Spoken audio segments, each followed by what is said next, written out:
قرآن مجید پڑھنا، پڑھانا، سننا، سنانا یہ اہم ترین کام ہے۔ آج آپ کسی کے گھر پہ جاتے ہیں، اس کے پاس کتابوں کا ڈھیر لگا ہوا ہے، وہ جیولوجی پڑھتا ہے، زمین کا علم ہوتا ہے، ارتھ کا، ارتھ کی کتنی تہیں ہیں، زمین سے لاوا نکلتا ہے، کیا معدنیات نکلتی ہیں، 4 سال پڑھتا رہتا ہے ایبٹاباد اور کہاں جا کے زمین کی سوائل ٹیسٹنگ کرتا ہے۔ کوئی زوالوجی پڑھتا ہے، جانوروں کا علم ہے، کوئی باٹنی پڑھتا ہے، یہ پودوں کا علم ہے، اسی طرح کوئی سائنس میں انجینئرنگ، میڈیکل سائنس پڑھتا ہے، کتابوں کا ڈھیر لگا ہوا ہے۔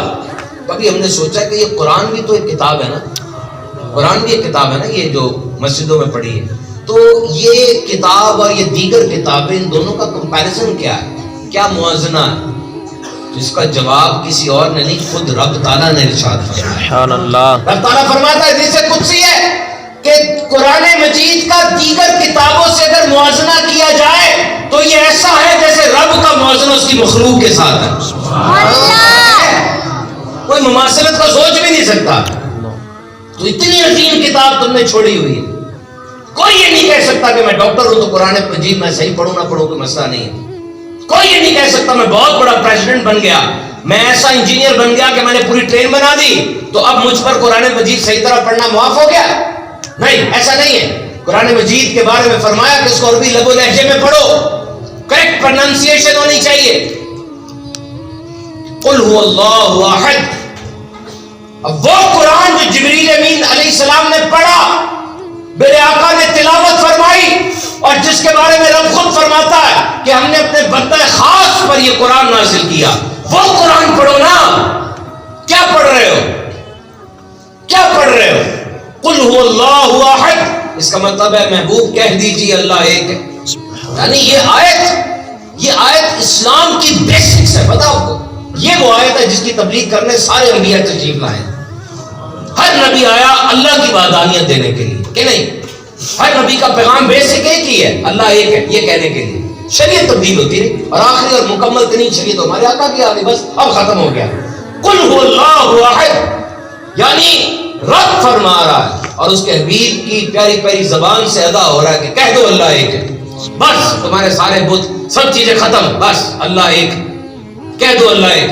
دیکھو وہ بد نصیب جس کو یہ جملہ بولنا ہی نہیں آتا، اصل جملہ قل هو اللہ احد، احد یہ اس کا طریقہ نکالنے کا، قل اس کا بھی ایک طریقہ ہے۔ اگر اس بندے کو صحیح طرح نہیں آتا، وہ قل پڑھ رہا ہے ڈنڈے والی کاف کے ساتھ اور احد پڑھ رہا ہے بغیر اس کے ہی، بغیر انتظام کے، بغیر سلیقے کے، تو اس کا مطلب بنتا ہے قل کا مطلب کھا لو، اور احد بزدل۔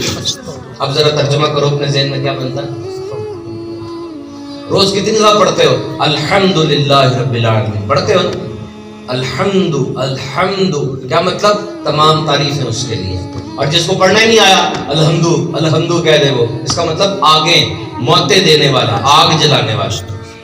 اس کا مطلب جو یہ قرآن ہے آپ وہ نہیں پڑھ رہے، آپ کچھ اور پڑھ رہے ہیں۔ محمد صلی اللہ علیہ وسلم، اس کا مطلب کیا ہے؟ بہت زیادہ تعریف کیا ہو، اتنا خوبصورت لفظ ہے، اتنا پیار۔ اور جو محمد پڑھ دے صحیح لفظ ادا نہ کرے، اس کا وہ مطلب ہی نہیں ہے، یہ لفظ ہی نہیں ہے۔ یہ صحیح طریقے سے پڑھیں گے تو پتہ چلے گا نا وہ چیز جو آپ حاصل کرنا چاہ رہے ہیں۔ کیوں کہتے ہیں آج لوگ کہ جی مسجدوں میں آپ کے نمازی تو بہت ہے اور نماز بے حیائی اور برے کاموں سے روکتی بھی ہے، تو یہ بے حیائی برے کاموں سے روک کیوں نہیں رہے؟ اس لیے کہ میرے بھائی جو آپ پڑھ رہے ہو، جو کر رہے ہو، کیا صحیح طریقے سے کر رہے ہو؟ آپ ایک کھیل کو دیکھ لیں، ایک بندے کو بیٹنگ ہی نہیں آتی، اس کو آپ کسی دوسرے ملک کے بڑے تیز بالر کے سامنے کھڑا کر دیں، ٹکے گا وہ؟ رزلٹ وہ دے گا جس کو آتا ہے۔ براہ کرم قرآن مجید صحیح طرح سے پڑھنا سیکھ لیں۔ ہم تو آپ کے لیے اور کیا کریں، فیضان آن لائن اکیڈمی بنا دی آپ کے لیے، آدھا گھنٹہ روز مانگا آپ سے، اور کیا کہا آپ کو بھائی صرف آدھا گھنٹہ، چند روپوں کے عوض ایک قاری صاحب آپ پہ فٹ ہو جائے گا، اور وہ قاری صاحب آدھا گھنٹہ، جو آدھا گھنٹہ آپ کے پاس ہے اس پہ ٹائم سیٹ کر لے گا۔ اللہ کا ایسا کرم ہے، ابھی ہم نے ٹریننگ سیشن کیا، اس میں ملک پاکستان کے مایہ ناز آئی ٹی پروفیشنل اور engineer, finance officer, P H D آئے۔ ہم نے ان کو اسی طرح ترغیب دلائی اور ان کو یہ احساس دلایا کہ تم دنیا کی سب سے بڑی زبان اچھے طریقے سے بول لیتے ہو، تمہاری زبان دانی کا کوئی موازنہ نہیں ہے، لیکن اگر تمہیں اللہ کا قرآن نہیں آتا اور اسی طرح تم دنیا سے چلے گئے تو کیا بنے گا؟ اللہ کے کرم سے یہ دعوت اسلامی پہ اللہ کا کرم ہے، 25 داخلے ہوئے ہمارے پاس، 25 پکے داخلے ہو گئے اور ابھی مزید کام جاری ہے اس میں۔ سبحان اللہ. تو یہ ویب سائٹ ہے www.quranteacher.com.net اور آپ چلے جائیں فیضان آن لائن اکیڈمی کا پیج ہے فیس بک کا, وہاں جا کے اپنے آپ کو رجسٹر کروائیں. ہمارے بڑے بڑے ڈاکٹرز ہیں, وہ جب کلینک سے نکلتے ہیں نا, کلینک سے نکلے تو کان میں ایئر بڈ لگا لیتے ہیں, وہ جو ہینڈ فری ہوتی ہے, لگا کے اب وہ پڑھ رہے ہیں قاری صاحب سے, گاڑی چل رہی ہے. ایسے کرنا نہیں چاہیے گاڑی کے دوران, لیکن ٹائم اگر نہ ہو ان کے پاس تو دیکھتے ہیں, پڑھتے ہیں, گھر تک پہنچتے آدھا گھنٹہ مکمل ہو چکا ہو. یا کھانے کے فوراً بعد, اور تم دنیا کے جتنے مرضی بزی آدمی ہو, مصروف ہو, کھانے کے بعد کیا کرتا ہے بندہ بتا, بیٹھتا ہی ہے تھوڑی دیر, تو اس دیر میں بیٹھ کے پڑھ لو. سال میں لے جاؤ نا اس کو, یہ نہ سوچو کہ 2 مہینے میں یا مہینے میں قرآن مجید ختم ہو جائے گا, نہیں, سال میں لے جاؤ اس کو. 1 سال میں روزانہ تھوڑا تھوڑا پڑھتا رہوں گا, اور دیکھنا, خود سے بتانا, صحیح بتانا مجھے, جس دن واقعی صحیح انداز سے قرآن پڑھو گے کتنا مزہ آئے گا. سبحان اللہ. آئے گا کہ نہیں, کتنا مزہ آئے گا. کیا قرآن میرا قرآن ہے, اللہ کا کلام ہے, مجھے ایڈریس کر رہا ہے. ایک بزرگ باہر نکل گئے کسی جگہ پہ, آبادی والے گئے, کہنے لگے آج سرکار بندہ بندوں میں خوش ہوتا ہے, آپ کوئی بولیں گے ہم کچھ سنیں گے تو بندہ بندوں میں خوش ہوتا ہے, یہ کب بیابان میں چلے گئے. کہتے تمہیں کس نے کہا کہ میں بولتا سنتا نہیں ہوں. جب میرا دل باتیں کرنے کو کرتا ہے, جب میرا دل باتیں کرنے کو کرتا ہے تو میں نماز کے لیے کھڑا ہوں. سبحان اللہ. اور جب میرا دل سننے کو کرتا ہے, سننے کو کرتا ہے, میں رب کا کلام کھول لیتا ہوں. دیکھو میرے ساتھ تو کیا بات کر رہا ہے کہ نہیں, کمال درجے کی بات ہے. تو یہ میری آپ سے گزارش ہے, ہماری فیضان آن لائن اکیڈمی صرف قرآن پاک نہیں بلکہ 36 کورسز آفر کر رہی ہے, جس میں تفسیر کا کورس ہے, بھی گرامر کا کورس ہے, درس نظامی ہے, اور بھی بہت سے کورسز ہیں. تو میں آپ سے ریکویسٹ کروں گا, آئیے اور فیضان آن لائن اکیڈمی کو جوائن کیجئے. میرے محترم سامعین کرام, ابھی آپ آئے یہاں پر بیٹھے, کچھ دیر آپ بیٹھے, آپ نے جو کچھ سیکھا, لیکن یاد رکھیے جو جس ماحول میں جتنی دیر تک بیٹھتا ہے اتنا اس ماحول کا اس پہ اثر چڑھتا ہے. یہ دنیا میں ایک مسلم بات ہے. ایک بندہ جو روزانہ ویلڈنگ سیکھنے جا رہا ہے, 1 سال کے بعد وہ کتنا اچھا ویلڈر بن جائے گا. ایک بندہ جو گزرتے گزرتے صرف ویلڈنگ کرتے ہوئے دیکھ رہا ہے, اس کو تو ہاتھ میں پکڑانا بھی نہیں, اپنا بھی جلائے گا, مشین بھی تباہ کرے گا. جتنی دیر آپ جہاں رہیں گے اتنا سیکھیں گے.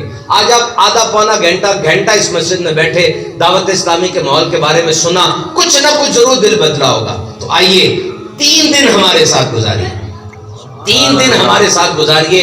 5 فروری کو پورے پاکستان میں نیشنل ہالیڈے ڈکلیئر ہے, 5 فروری, اور جمعہ بن رہا ہے, اور اتوار کو بھی چھٹی ہوتی ہے, اور اکثر جگہوں پہ ہفتے کو بھی چھٹی ہوتی ہے. اگر نہیں ہوتی تو آپ لے لیں, اور 3 دن کے مدنی قافلے میں ہمارے ساتھ سفر کریں.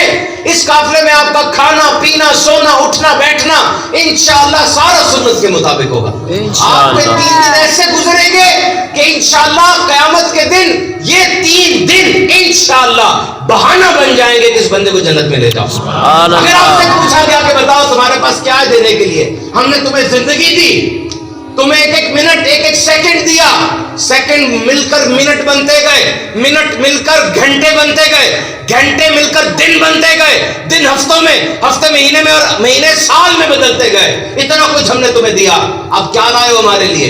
آپ کم از کم 3 دن تو دکھا سکتے ہیں نا کہ مالک ٹھیک ہے, باقی تو غفلت میں گزر گیا, نہیں گزرنا چاہیے, لیکن یہ 3 دن ایسے ہیں جب تیرے گھر میں بیٹھ کے فقط تیرے ہو کے بیٹھ گئے تھے.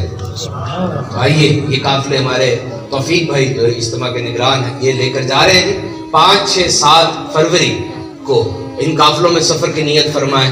اللہ تعالیٰ کی بارگاہ میں دعا ہے جو کچھ سنا اس پر عمل کی توفیق عطا فرمائے. آمین بجاہ نبی امین صلی اللہ علیہ وسلم.